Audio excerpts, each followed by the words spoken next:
दोस्तों कैसे हैं आप सभी सभी अच्छा कर रहे होंगे। मैं बताऊं, मैं भी बहुत अच्छा हूँ। वीडियो अच्छा लगे तो CKD stock market news channel को सब्सक्राइब कर लेना, साथ ही बेल आइकन बटन को प्रेस कर देना। चलिए शुरू करते हैं। फ्रेंड्स, इस समय आपको पता होगा कि मैं पर डे 2 वीडियो लेकर आ रहा हूँ। एक वीडियो रहता है म्यूचुअल फंड के ऊपर, जिसका मैं कंप्लीट रिव्यू देता हूँ आपको। दूसरा होता है शेयर मार्केट के ऊपर, जो कि 8:30 बजे रात को आता है, और म्यूचुअल फंड वाला दिन में 3:30 बजे आता है। तो कुछ म्यूचुअल फंड की जब मैं बात करता हूँ तो बहुत सारे लोगों में डाउट आता होगा जब मैं एएमसी की बात करता हूँ, एयूएम की बात करता हूँ। हालांकि उस रिव्यू में मैं बताने की कोशिश करता हूँ, पर इंडिविजुअली आज मैं बात करूँगा। इसके साथ साथ आपको ये भी बताने की कोशिश करूंगा कि जैसे मैं हर रोज़ एक नया म्यूचुअल फंड लेकर आता हूँ।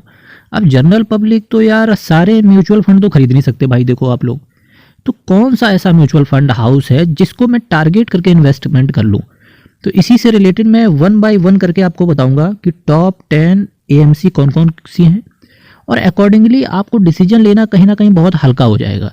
चलिए बात करते हैं। आज पहला क्वेश्चन ये अराइज होता है, भाई ये एएमसी होता क्या है, ये क्या भला है स्टॉक मार्केट के अंदर।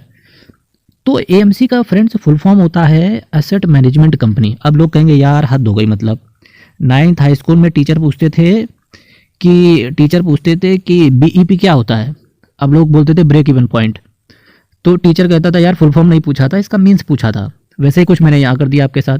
एएमसी का मैंने क्या कहा, एसेट मैनेजमेंट कंपनी। अब वहाँ पर क्लास में बैठा हुआ गजोदर भैया बोलेंगे कि भाई एसेट मैनेजमेंट कंपनी नहीं पूछा था, इसका मीन्स बताओ क्या होता है। तो मैं फ्रेंड्स बात करता हूँ। एएमसी का मतलब होता है गजोदर भैया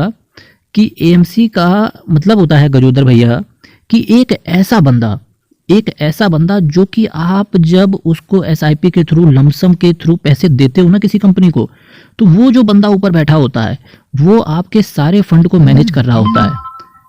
अब वो मैनेजमेंट का क्या काम होता है। मैनेजमेंट में फ्रेंड्स अंदर बैठे हुए जो लोग होते हैं बहुत पढ़े लिखे लोग होते हैं, फाइनेंस की बहुत अच्छी नॉलेज होती है उनको, स्टॉक मार्केट की इन डेप्थ नॉलेज होती है उन लोगों को, कीड़ा बोल सकते हो उनको फाइनेंस का। तो जब ऐसे लोग, आपको पढ़े लिखे लोग फंड को मैनेज करते हैं, उनको बोलते हैं एएमसी। इसी से रिलेटेड आपके सामने डेफिनेशन भी दी गई है। AMC is a company that invest financial assets. Financial assets का मतलब होता है जो आप कैश देते हो उसको, such as funds and money from investors, जो आपसे पैसा गया, कंपनीज और other AMC in company that use those funds. अब उस फंड को कंपनी क्या करती है, फाइनेंशियल इन्वेस्टमेंट, ऑपरेशन इन्वेस्टमेंट और अदर टाइप ऑफ इन्वेस्टमेंट। अब अदर टाइप ऑफ इन्वेस्टमेंट कैसे कि कुछ लोगों का इंटरेस्ट होता है लार्ज कैप, कुछ लोगों का मिड कैप, कुछ लोगों का स्मॉल कैप, पर कुछ लोगों का होता है पेंशन फंड में इन्वेस्ट करेंगे, कुछ लोगों का होता है डेट फंड में इन्वेस्ट करेंगे, कुछ लोगों का होता है हाइब्रिड म्यूचुअल फंड में इन्वेस्ट करेंगे, कुछ लोगों का होता है फ्लैक्सी कैप में इन्वेस्ट करेंगे। तो वो हो गया। तो ये चीज मैंने आपको बताई, ठीक। तो ये सारे फंड को जो मैनेज करते हैं, कहाँ मैनेज किया जाता है इनको, सारे फंड को कहाँ मैनेज किया जाता है, एएमसी के द्वारा मैनेज किया जाता है। अब लास्ट पॉइंट पढ़िए, यहाँ क्या लिखा हुआ है कि returns held back as AMC fees. अब इसके लिए एएमसी क्या करती है, आपसे एक फीस चार्ज करती है, बहुत नॉमिनल फीस होती है। इसी को आप बोल देते हो एक्सपेंस रेशियो या मैनेजमेंट कॉस्ट, यही चीज़ होती है। तो एएमसी का आपको सभी को मतलब समझ में आया। अब कुछ मैं और बातें करूंगा। Meaning of AUM, asset under management, इसका मतलब क्या होता है, the total market value of the investment. आप जो एसआईपी के थ्रू या लमसम के थ्रू, दो ही तरीके से पैसा देते हो एसेट मैनेजमेंट कंपनी को। अब जो इनको आप पैसा देते हो ना, तो जितना इनके पास फंड कलेक्ट हो जाता है उसको बोलते हैं एयूएम, इसको बोलते हैं एसेट अंडर मैनेजमेंट, जितना इनके पास कलेक्शन होके गया। अब क्या फ़ायदा होता है कि जब एयूएम के थ्रू आप इन्वेस्टमेंट करते हो, चलो इसकी चर्चा आगे करेंगे। तो आपको एयूएम समझ में आ गया, एएमसी समझ में आ गया। एएमसी का इनडायरेक्ट तरीके से क्या मतलब होता है, मेरे मित्रों सब एक स्वर में बोलेंगे। एएमसी का डायरेक्ट मतलब क्या होता है, एएमसी का डायरेक्ट मतलब होता है कि एक ऐसा पढ़ा लिखा पर्सन, एक ऐसी पढ़ी लिखी कंपनी जो आपके फंड को मैनेज करती है, उसको बोलते हैं एसेट मैनेजमेंट कंपनी। समझ गए। और जो फंड मैनेजर होता है वो एएमसी के लिए ही काम करता है। एक एएमसी नाम समझो आप केवल। म्यूचुअल फंड जो पहला एएमसी है जो इंडिया में टॉप पे है, उसका नाम है एसबीआई म्यूचुअल फंड।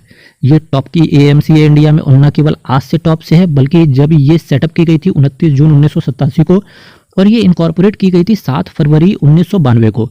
87 से लगा के 92 तक इनकॉर्पोरेट करने में टाइम लगता है, क्योंकि उसके पहले इन्होंने शायद अनलिस्टेड कंपनी के तौर पे काम किया होगा। पर इसके आने से पहले, एसबीआई म्यूचुअल फंड के आने से पहले, यूटीआई बहुत बड़ा ब्रांड था। UTI, unit trust of India, SBI से पहले बहुत बड़ा ब्रांड था, क्योंकि यूटीआई ने उससे पहले अपना काम शुरू कर दिया था 1963 से।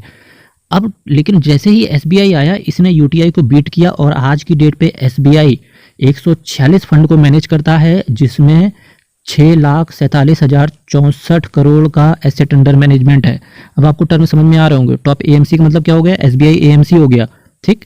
फंड मैनेजर कौन हो गया? जो एसबीआई के अंदर जो फंड मैनेजर हुआ।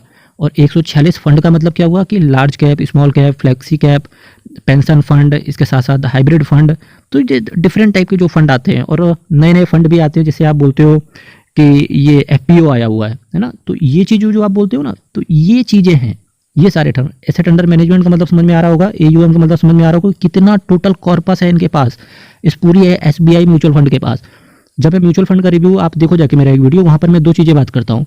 एक तो जिस फंड में आपने पैसा डाला उसका एयूएम बताता हूँ, दूसरा एयूएम बताता हूँ कि इस एसबीआई म्यूचुअल फंड के पास कितना एसेट अंडर मैनेजमेंट पड़ा हुआ है।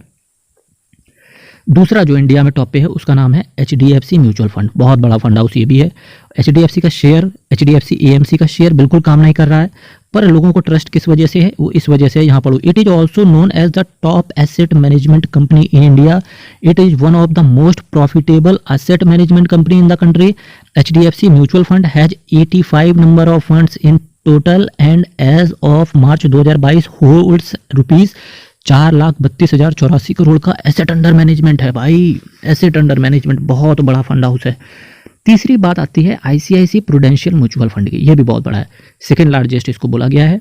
इसके साथ साथ बेस्ट एएमसी भी इंडिया में है और टोटल 142 नंबर ऑफ फंड्स को ये मैनेज करते हैं, जिसमें 4,68,258 करोड़ का एसेट अंडर मैनेजमेंट है। जो फोर्थ नंबर पे आया हुआ है और ये टिका भी हुआ है, निप्पॉन इंडिया म्यूचुअल फंड। इसका मैंने रिव्यू बना के डाल दिया है, आप चेक कर सकते हैं जाके, देखिए प्लेलिस्ट में पड़ा होगा, नहीं तो वीडियो सेक्शन में जाइए, वहां आपको मिल जाएगा। Nippon India mutual fund 131 fund को मैनेज करता है और 2,83,260 करोड़ का एसेट अंडर मैनेजमेंट है, पता चल रहा होगा आपको। एक्सिस म्यूचुअल फंड की बात करेंगे, टॉप 10 एएमसी इन इंडिया है ये, ठीक है। 30 इक्विटी, 35 हाइब्रिड और 101 डेट म्यूचुअल फंड को ये मैनेज करते हैं। इसके साथ साथ इनका axis mutual fund offers around 76 schemes, 76 scheme को ऑफर करते हैं और मल्टीपल कैटेगरीज हैं इनकी। अब देखो मेरा मतलब क्या था कि सबसे ज़्यादा मैंने, जब आज मैं बात कर रहा हूँ कि कौन सा जो एएमसी टॉप पे है, इससे मैं एयूएम को ही सेलेक्ट क्यों कर रहा हूँ, रैंकिंग मैंने एयूएम के बेसिस पे क्यों ली? क्योंकि फ्रेंड्स ये लोग कहीं ना कहीं शेयर मार्केट में जब पैसा डालते हैं आपका, तो सोच के देखो, अगर किसी शेयर में लॉस भयंकर चल रहा होगा तो केवल वही बंदा अपना सौदा काट सकता है जिसके पास पैसे ज़्यादा होंगे।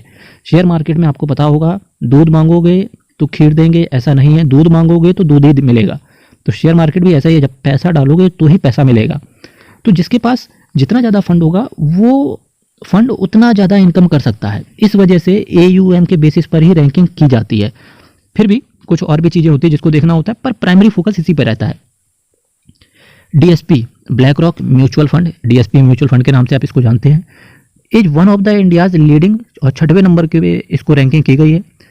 ये fund house total 49 number of funds को मैनेज करता है। 1,07,873 करोड़ का इनका एसेट अंडर मैनेजमेंट है। 7वें नंबर पे बारी आती है कोटक म्यूचुअल फंड की, बहुत बेहतरीन, बहुत बेहतरीन।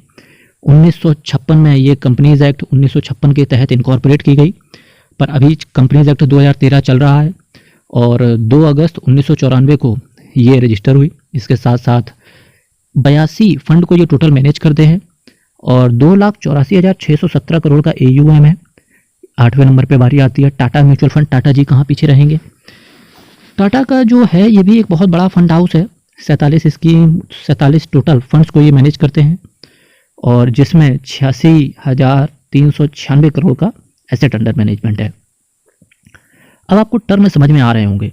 9वें नंबर पे आता है आदित्य बिरला सन लाइफ म्यूचुअल फंड। 119 फंड को ये टोटल मैनेज करते हैं। 2,95,804 करोड़ का एसेट अंडर मैनेजमेंट है।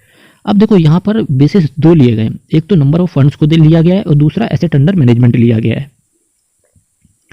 10वें नंबर पे आता है आपका L&T mutual fund. L&T mutual fund total 34 number of funds को ये मैनेज करते हैं। 75,591 करोड़ का एसेट अंडर मैनेजमेंट है। तो ये टॉप 10 रहे। आज एएमसी की मैंने बात करी, क्या पारंपरिक बेकार हो गया? क्या क्वांट म्यूचुअल फंड बेकार हो गया? जी नहीं मेरे मित्र, ऐसा नहीं है। वो भी अपनी जगह सही है, पर उनका कहीं ना कहीं कॉर्पस कम है, पर रिटर्न बेहतरीन दे रहे हैं, depending upon the fund manager कैसा है। एसेट अंडर मैनेजमेंट के हिसाब से अब आपको पता चल गया होगा, नॉलेज भी मिला होगा कि टॉप 10 एएमसी इन इंडिया कौन कौन सी हैं। आपको वीडियो कैसा लगा मेरे मित्र, ज़रूर अपना कमेंट सेक्शन में ज़रूर बताएं, और अपना प्यार सब्सक्राइब बटन पर टिक करके बरसाते रहिए। फिर मिलेंगे कल के दिन, एक नए कंसेप्ट की चर्चा करेंगे म्यूचुअल फंड के ऊपर। तब तक के लिए बहुत बहुत धन्यवाद।